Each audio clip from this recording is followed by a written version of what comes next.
రాజకీయాల్లో గెలుపోటములు సహజమే. ఫలితాలపై నిరాశ చెందాల్సిన పని లేదు.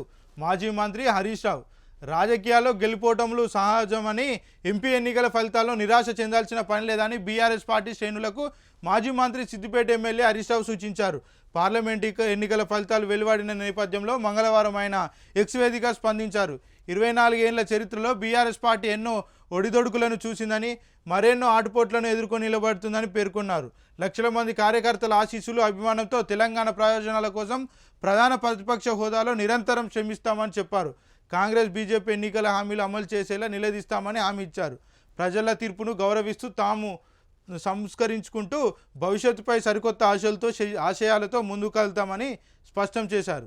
అపజయమైన ప్రజాపక్షమే. 20 ఏళ్ల తర్వాత ఈసారి లోక్సభలో ప్రాతినిధ్యం కోల్పోయిన బీఆర్ఎస్ పార్లమెంట్ ఎన్నికల ఫలితాలను బీఆర్ఎస్ తీవ్ర నిరాశకు గురిచేశాయి.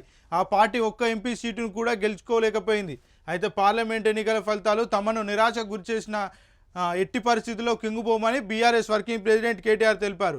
అయితే పార్లమెంట్ ఎన్నికల ఫలితాలను బీఆర్ఎస్ అధినేత కేసీఆర్ ముందే అంచనా వేశారని పార్టీ కీలక నేతలు పేర్కొంటున్నారు. కేసీఆర్ ఫలితాలను ముందే ఊహించడం వల్లే గెలిచినా గెలవకపోయినా బీఆర్ఎస్ తెలంగాణ ప్రజల పక్షానే ఉంటుందని వ్యాఖ్యానించారని సదరు నేత తెలిపారు. ఈ క్రమంలోనే దేవుడు ఇచ్చిన ఆయుష్ ఉన్నంత వరకు, చివరి శ్వాస వరకు తెలంగాణ కోసం పనిచేస్తా తప్ప ఎట్టి పరిస్థితుల్లో విశ్రమించే ప్రసక్తే లేదు. బీఆర్ఎస్ పుట్టిందే తెలంగాణ ప్రజల కోసం పోరాటం చేస్తుంది. ఎటువంటి త్యాగాలకైనా సిద్ధపడుతుంది. వెనక్కి తగ్గే ప్రసక్తి లేదు అని కేసీఆర్ చేసిన వ్యాఖ్యలను ఆ నేత ఉదాహరిస్తున్నారు. 20 ఏళ్ల తర్వాత బీఆర్ఎస్ పార్టీ ఆవిర్భావం తర్వాత 5 సార్లు పార్లమెంట్ ఎన్నికలు జరిగాయి. ఇందులో ఎన్నికల్లో మాత్రమే లోక్సభలో బీఆర్ఎస్కు ప్రాతినిధ్యం లేకపోయింది. నాటి టీఆర్ఎస్ ఆవిర్భవించిన 3 ఏళ్లకు వచ్చిన లోక్సభ ఎన్నికల్లో 5 స్థానాలను గెలుచుకున్నది. పార్టీ అధినేత కేసీఆర్, ఆలే నరేంద్ర, బోయినపల్లి వినోద్ కుమార్, రవీంద్ర నాయక్, మధుసూదన్ రెడ్డి లోక్సభలోకి ఎన్నికయ్యారు. కాంగ్రెస్తో పొత్తు పెట్టుకోవడం, యూపీఏ కనీస ఉమ్మడి ప్రణాళికలో తెలంగాణ అంశాన్ని చేర్చడం, రాష్ట్రపతి ప్రసంగంలో తెలంగాణ ఏర్పాటుకు అధికారిక ప్రకటన చేయించడమే 10 ఏళ్ల తర్వాత తెలంగాణ రాష్ట్ర ఆవిర్భావానికి పునాది పడిందనే విషయం తెలిసిందే.